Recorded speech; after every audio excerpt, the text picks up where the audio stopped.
Hello दोस्तों, इंटेलेक्टो.इन के इस यूट्यूब प्लेटफॉर्म पर आपका स्वागत है। और आज की इस वीडियो में हम लोग एंशिएंट हिस्ट्री की टॉपिक वाइज टेस्ट सीरीज के अंतर्गत 8वां मॉक टेस्ट सॉल्व करने वाले हैं। और इसका जो टॉपिक है वो है महाजनपद काल। 7 टेस्ट ऑलरेडी हो चुके हैं टॉपिक वाइज, और उनकी वीडियो का जो लिंक है वो इस वीडियो के डिस्क्रिप्शन बॉक्स में आपको मिल जाएगा। तो आप अगर नए हैं इस चैनल पर तो आप सीक्वेंस से उन वीडियोस को पहले देखें ताकि आपको फैक्ट को समझने में कोई दिक्कत ना हो। तो चलिए फिर बिना किसी देर करते हुए शुरू करते हैं। तो पहला क्वेश्चन है, इनमें से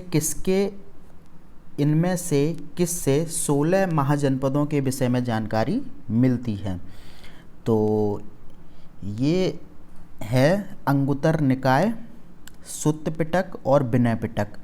तीनों से ही 16 महाजनपदों के विषय में जानकारी मिलती है। ठीक है, तो यहाँ पर विकल्प डी आपका सही उत्तर हो जाएगा।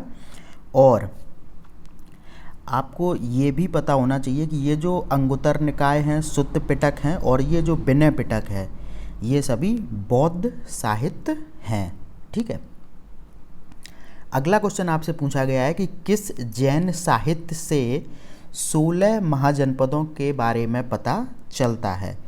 तो ये पता चलता है भगवती सूत्र से। ठीक है, अगला क्वेश्चन है, निम्नलिखित में से किसकी रचनाओं से महाजनपद काल का विवरण प्राप्त होता है। तो यहाँ पर देखें तो निरियाकस, जस्टिन और प्लूटार्क उपयुक्त सभी की जो रचनाएं हैं उनसे महाजनपदों के बारे में जानकारी मिलती है। ठीक है, और ये जो सभी हैं ये कहाँ के, ये यूनानी लेखक हैं। ठीक है, लेखक हैं या फिर क्या बोलते हैं, इतिहासकार हैं, या फिर जो यहाँ पर आए थे, जो विदेशी यात्री थे भारत में। ठीक है, अगला क्वेश्चन है, महाजनपद काल में प्रचलित आहत या फिर पंचमार्क सिक्के किसके बने हुए होते थे। तो ये बने हुए होते थे चांदी के। ठीक है, और ये जो सिक्के थे वो महाजनपद काल की बहुत ही महत्वपूर्ण विशेषता थे। और ये जो सिक्के प्राप्त होते हैं ये 6वीं शताब्दी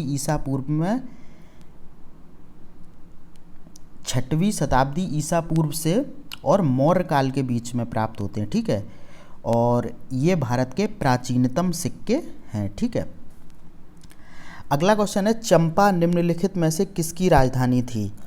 अच्छा, एक चीज़ मैं आपको बता दूं कि जो ये महाजनपद काल है इसमें सबसे महत्वपूर्ण जो जानने लायक बात यही है कि किस महाजनपद काल की कौन सी राजधानी थी और कौन उसका शासक था। सबसे ज़्यादा क्वेश्चन यहीं से बनते हैं, वन लाइनर के रूप में भी, और अगर आप जब पीसीएस वगैरह या फिर आरओ देंगे तो वहाँ पर मिलान करने के लिए आपको क्वेश्चन राजधानी या फिर उनके शासक से आपको ज़रूर मिल जाता है एक बार। ठीक है,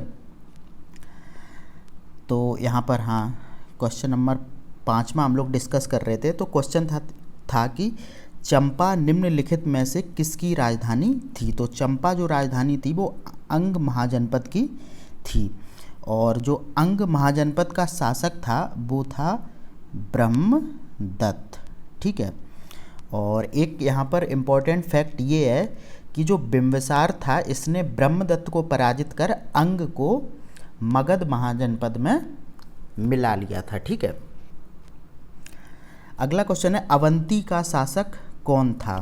तो जो महाजनपद था अवंती, उसका जो शासक था वो था चंड प्रग्योत। ठीक है, और अगर बात करें कि अवंती की राजधानी क्या थी तो वो थी उज्जैन। ठीक है, और जो यहाँ का ये शासक था ये चंड प्रग्योत, ये बुद्ध के समकालीन था। ये चीज़ भी आपको याद रखनी है। अगला क्वेश्चन है, किसने वैद्य जीवक को चंड प्रग्योत के उपचार हेतु भेजा था। तो ये भेजा था बिंबिसार ने। ठीक है, अगला क्वेश्चन है, किस महाजनपद में लोहे की खानें थीं और यहाँ अस्त्र शस्त्र का निर्माण होता था। तो ये अवंती महाजनपद ही था जहाँ पर लोहे की खानें थीं और अस्त्र शस्त्र का निर्माण किया जाता था। अगला क्वेश्चन आपसे पूछा गया है कि वत्स महाजनपद की राजधानी थी। तो जो वत्स महाजनपद था इसकी राजधानी कौशाम्बी थी, और यहाँ का जो शासक था वो उदयन था। ठीक है, उदयन था, और ये किसके समकालीन था, ये बुद्ध के समकालीन था। ठीक है। अगला क्वेश्चन आपसे पूछा गया कि दक्षिण भारत में स्थित एकमात्र महाजनपद था। बहुत ही इंपॉर्टेंट क्वेश्चन है। और ये जो महाजनपद था ये था अस्मक। ठीक है। और अब बात करें कि इस अस्मक महाजनपद की जो राजधानी थी वो थी पैठान। ठीक है। या फिर इसी को बोलते हैं क्या, प्रतिष्ठान या फिर पोटन। ठीक है। ये भी आपको कहीं लिखा मिल सकता है। तो पैठान, पोटन या फिर प्रतिष्ठान इस अस्मक महाजनपद की राजधानी थी। और इस जो महाजनपद था अस्मक, इसकी जो स्थापना की गई थी वो की गई थी इक्ष्वाकु वंश के शासक थे मूलक। ठीक है, उनके द्वारा की गई थी। तो आप ये भी याद रखेंगे। अगला क्वेश्चन है महाजनपद काशी का शासक था। तो जो काशी महाजनपद था उसका शासक कौन था? तो उसका शासक अजात शत्रु था। ठीक है। और अगर काशी की राजधानी की बात करें तो ये बनारस थी। ठीक है, बनारस या फिर वाराणसी। और अजात शत्रु के समय में ही जो काशी था वो मगध का हिस्सा बन गया था। अगला क्वेश्चन है प्राचीन श्रावस्ती का नगर विन्यास कैसा था। बहुत ही इंपॉर्टेंट क्वेश्चन है, पीसीएस और आरओ दोनों में पूछा जा चुका है ये। तो जो प्राचीन श्रावस्ती का नगर विन्यास था वो अर्धचंद्राकार था। ठीक है। और बात करें तो ये जो श्रावस्ती था तो ये राजधानी था किसकी? कौशल महाजनपद की। ठीक है। और यहाँ का जो शासक था वो था प्रसेनजित। और ये भी बुद्ध के समकालीन था। ठीक है, इसको थोड़ा हटा देते हैं। अब अगला क्वेश्चन है कि कुरु महाजनपद की राजधानी थी। तो जो कुरु महाजनपद था उसकी जो राजधानी थी वो थी इंद्रप्रस्थ या फिर हस्तिनापुर। ठीक है। और यहाँ का शासक था वो था कौरल्य। ठीक है। और ये भी बुद्ध के समकालीन था। एक यहाँ पर जानने लायक बात ये और है कि जो कुरु महाजनपद था इसका उल्लेख महाभारत में भी हुआ है और अष्टाध्यायी में भी हुआ है। ठीक है। अगला क्वेश्चन है अहिच्छत्र निम्नलिखित में से किस महाजनपद की राजधानी थी? तो ये थी पांचाल महाजनपद की। ठीक है। और ये जो पांचाल महाजनपद था इसका भी उल्लेख आपको महाभारत व अष्टाध्यायी में मिलेगा।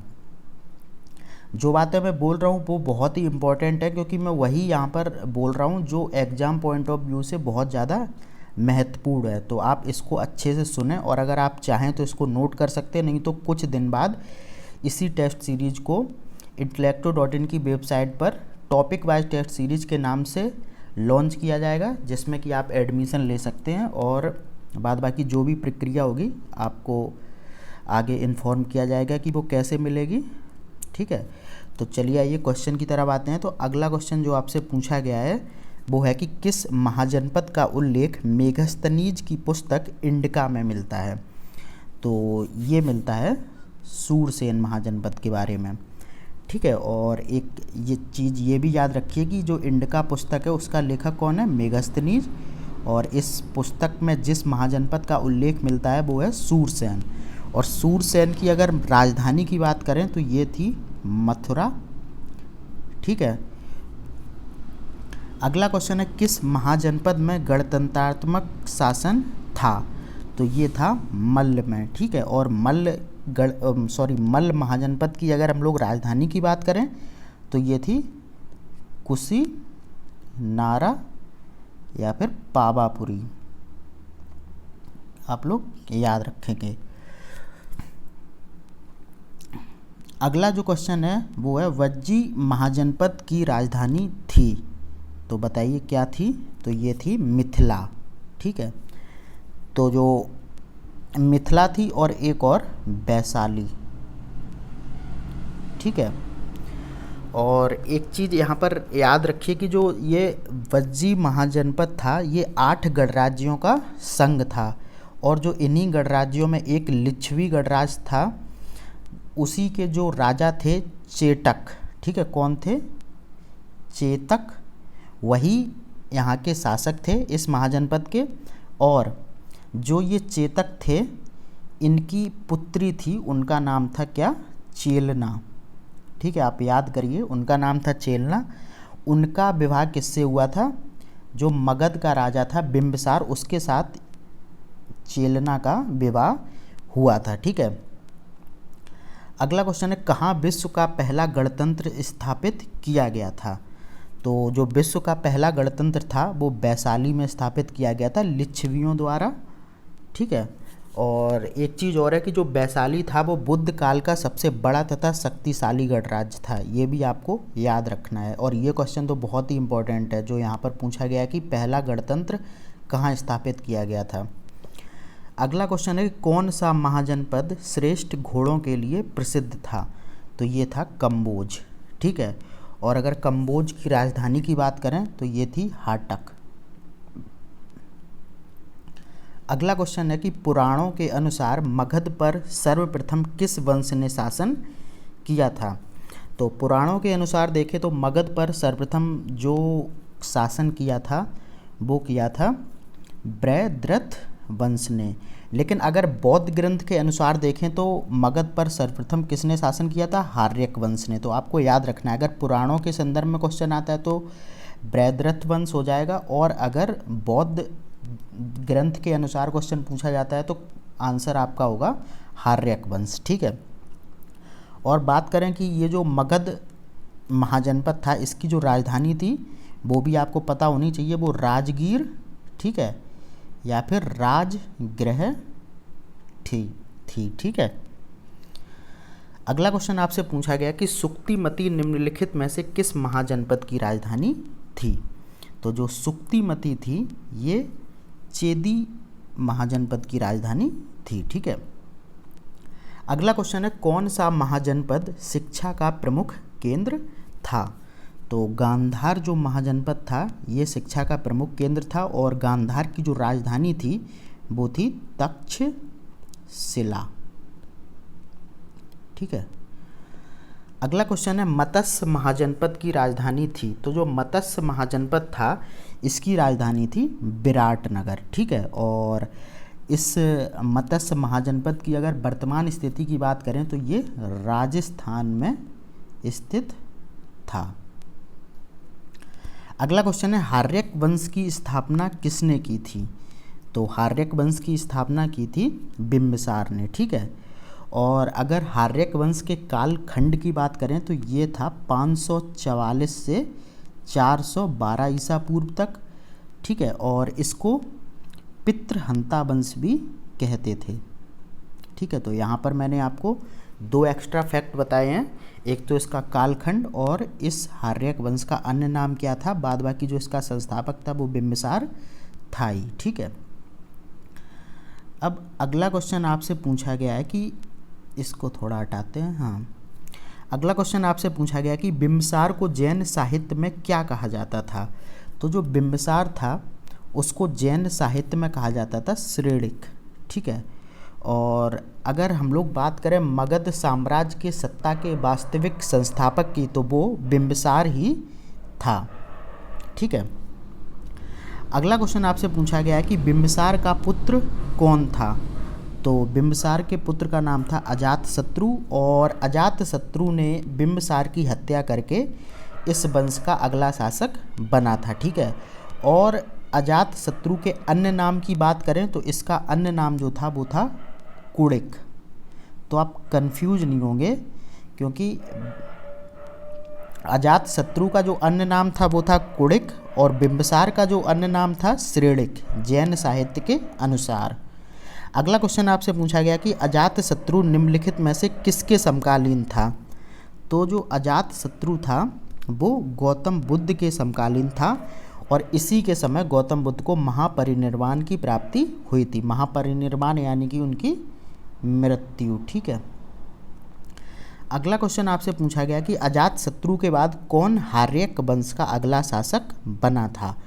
तो अजातशत्रु की मौत के बाद जो हार्यक वंश का अगला शासक बना था वो बना था उदयन। ठीक है। और उदयन कौन था? ये अजातशत्रु का पुत्र था, और उदयन ने भी अजातशत्रु की ही हत्या करके यहाँ का जो शासन था वो अपने हाथ में किया था, ठीक है। और उदयन ने एक महत्वपूर्ण काम ये किया था कि उसने पाटलिपुत्र, ठीक है, पाटलिपुत्र की स्थापना की थी, जिसे आप आज पटना के नाम से जानते हैं।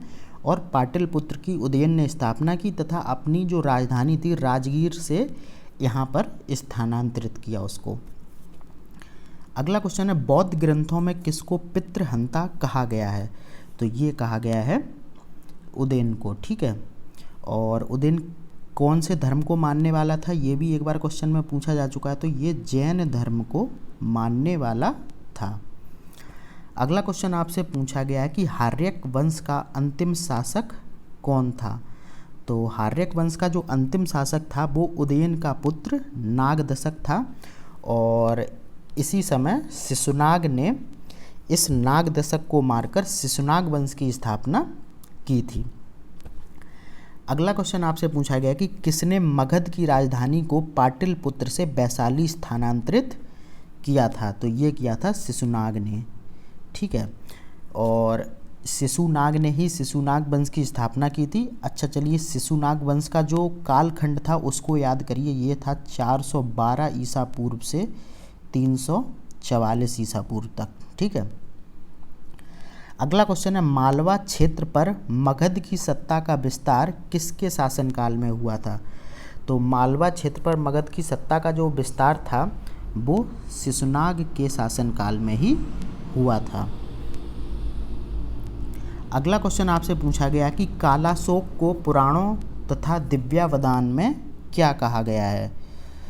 तो जो कालाशोक था, ठीक है, ये पहली बात तो आपको पता होना चाहिए, शिशुनाग का पुत्र था, ठीक है। और शिशुनाग की मृत्यु के बाद ये शिशुनाग वंश का उसके बाद ये अगला शासक बना था शिशुनाग वंश का। और इसे पुराणों तथा दिव्यावदान में इसको काकवर्ण कहा गया है। अगला क्वेश्चन है, नंद वंश की स्थापना किसने की थी? तो जो नंद वंश की स्थापना थी वो महापद्मानंद ने की थी, ठीक है। और इसने क्या किया था कि जो शिशुनाग वंश का अंतिम शासक था उसका नाम क्या था? महानंदिन, ठीक है। तो इस महापद्मानंद ने महानंदिन को मारकर नंद वंश की स्थापना की थी। और जो नंद वंश का कालखंड था वो था 344 ईसा पूर्व से 323 ईसा पूर्व तक। अगला क्वेश्चन है, किस अभिलेख से महापद्मानंद की कलिंग विजय की जानकारी मिलती है? तो ये मिलती है खारवेल के हाथी गुम्फा अभिलेख से, ठीक है। और एक फैक्ट यहाँ पर और इम्पोर्टेंट है कि एक कलिंग में नहर खोदी गई थी। तो क्वेश्चन पूछा जाता है कि किसके आदेश पर कलिंग में एक नहर का निर्माण किया गया था या फिर नहर को खोदा गया था? तो ये किसके आदेश पर किया गया था? महापद्मानंद के आदेश पर। अगला क्वेश्चन आपसे पूछा गया कि महापद्मानंद को पुराणों में क्या कहा गया है? तो महापद्मानंद को पुराणों में एकराट भी कहा गया है और अपरोसुराम भी कहा गया है। तो उपयुक्त दोनों आपका उत्तर हो जाएगा। और बौद्ध ग्रंथों में महापद्मानंद को क्या कहा गया है? अग्रसेन, ठीक है। अग्रसेन नहीं, ये उग्रसेन है, हाँ ठीक ही लिखा है।